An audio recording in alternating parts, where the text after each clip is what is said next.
Hi guys, so how to start your preparation. अगर ये उनके लिए है जिन्होंने अभी तक कुछ भी नहीं किया है, जो अब सोच रहे हैं कि हमें करना है, जो बहुत ही लोग होते हैं due to various reasons, but that is completely fine.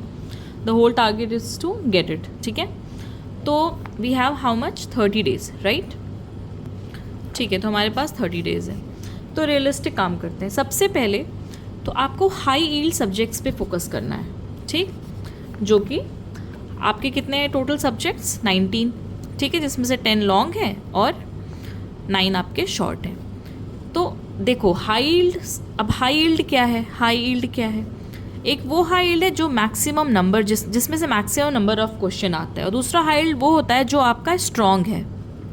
ठीक है, तो जिन सब्जेक्ट से मैक्सिमम नंबर ऑफ क्वेश्चन आते हैं, और मैक्सिमम नंबर मतलब कि आप 200 में से 150 नंबर तक का पेपर कर ले रहे हो, तो वो हो गए मैक्सिमम नंबर ऑफ क्वेश्चंस। ठीक है, जब मान लो 12 सब्जेक्ट से 150 आप हिट कर ले रहे हो, तो वो 12 सब्जेक्ट्स हो गए आपके हाई यील्ड। ठीक है, और दूसरा हाई यील्ड क्या होता है? सपोज कोई सब्जेक्ट आपका स्ट्रॉन्ग है, लाइक सपोज साइकेट्री आपका स्ट्रॉन्ग है, तो वो ऑटोमेटिकली आपके लिए हाई यील्ड हो गया। तो ठीक है, तो पहले आपको ये एनालिसिस अपनी एक रेडी रखनी है कि भाई अगर मेरा कुछ छूट भी गया तो ये छूटेगा, बट ये जो कोर है ये मैं नहीं छूटने दूंगा। ठीक है, तो ये हो गया आपका, ये आपका पार्ट कंप्लीट। सेकंड, अगर आपको फोमो है नोट्स का कि नोट्स मुझे चाहिए, या फिर आपसे अभी सिर्फ उससे नहीं हो पा रहा है क्वेश्चंस के थ्रू, तो आप रैपिड रिवीजन यूज़ कर सकते हो, तो फिर कोई प्रॉब्लम नहीं है। कोई भी एक प्लेटफॉर्म का rapid revision, keep reading it. इसको करना क्या है? रीड करना है आपको, रीड करते रहना करते। अगर आप 2-3 रीडिंग भी कर लो सफिशिएंट, ठीक है, चलो एक भी कर लो, द पॉइंट इज़ कि read it, keep reading it. Third, plan backward, क्योंकि आपके पास है 30 डेज, तो अब हम ये नहीं करेंगे कि हम एक रीडिंग करें, फिर रिविजन करें, फिर जीटी दें। नो, हम ये नहीं करेंगे। आपके केस में हम क्या करेंगे?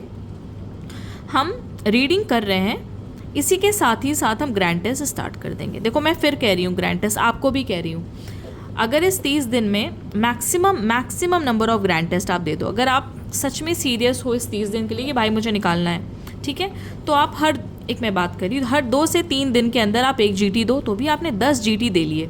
10 जीटी बहुत है आपके लिए। जीटी अप्रोच कैसे करना है वो मैंने बताया था। अभी भी कोई डाउट्स है तो आप लोग पूछो, आई विल टेल यू।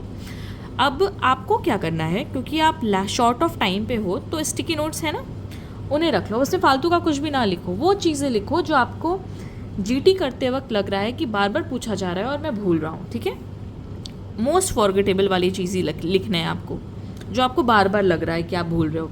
तो आखिरी दिन अगर आपको पैनिक भी हुआ तो आपने फॉरगेटेबल्स भी चेक किए। सपोज एक स्टिकी नोट में 100 हैं, मान लो आपने 100 फॉरगेटेबल्स भी बना लिए हैं, एक एक लाइन 2-2 लाइन लिख के। अब उसमें टाइम वेस्ट नहीं करना है, किसी भी चीज़ में टाइम वेस्ट नहीं करना है, ना ही नोट्स पढ़ने में, ना जीटी करने में। क्विक रहना है आपको, ठीक है, वेरी क्विक। ठीक, तो आपको वो स्टिकी नोट्स एंड के दिन के लिए आपके लिए हो गया। नोट्स ना बनाना, मैं स्टिकी नोट्स की बात कर रही हूँ, शॉर्ट वाले। एमसीक्यू यानी कि जीटी, जो मैंने कहा आपको 10 मैंने बोला है, अगर आप ठीक है कम भी किया तो कुछ तो करोगे, है कि नहीं। एक तरफ से आप रीड कर ही रहे हो, तो आपको एक जिस्ट 19 सब्जेक्ट का रेडी है ही, दिमाग तो लगा ही लोगे, और करेक्ट क्वेश्चन कराने के लिए आपको ये एमसीक्यूज हेल्प कर देंगे। ठीक है, देखो एक ही एक्सेप्शन है, only one exception of not doing GT is कि आप चाह के भी आपसे नहीं हो पा रहा है, आप ट्राई भी कर रहे हो या फिर किए हो काफ़ी टाइम, आपसे नहीं हो रहा है, तो आप कोई भी अदर सोर्स ऑफ एमसीक्यू ले सकते हो। ठीक है, फिर है हमारा नाउ रिविजन। मतलब यहाँ पे ये नहीं है कि आप 4 घंटा रिवाइज करो। रिविजन मतलब है कि जो चीज़ें आपको टफ लग रही हैं, जो चीज़ें आपको बहुत टफ लग रही हैं, अगर हो सके तो सुबह उठते हुए ही 30 मिनट्स में आप उसको देख लो।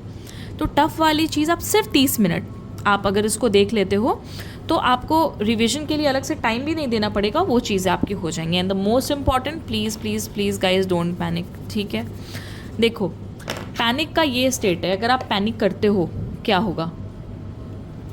या तो आपके नंबर बिल्कुल नहीं आएंगे, आप पढ़ोगे ही नहीं, या तो आप पढ़ोगे ही नहीं, आप पढ़ोगे नंबर नहीं आएगा। और अगर आप पैनिक नहीं करते हो तो आप कर ले जाओगे। क्या ज़्यादा से ज़्यादा क्या होगा? कम नंबर आएगा, पर आएगा तो, पर इन दोनों स्टेट में तो नंबर आएगा ही नहीं। ठीक है, तो प्लीज़ काम रखो खुद को और just keep doing it. Bye bye.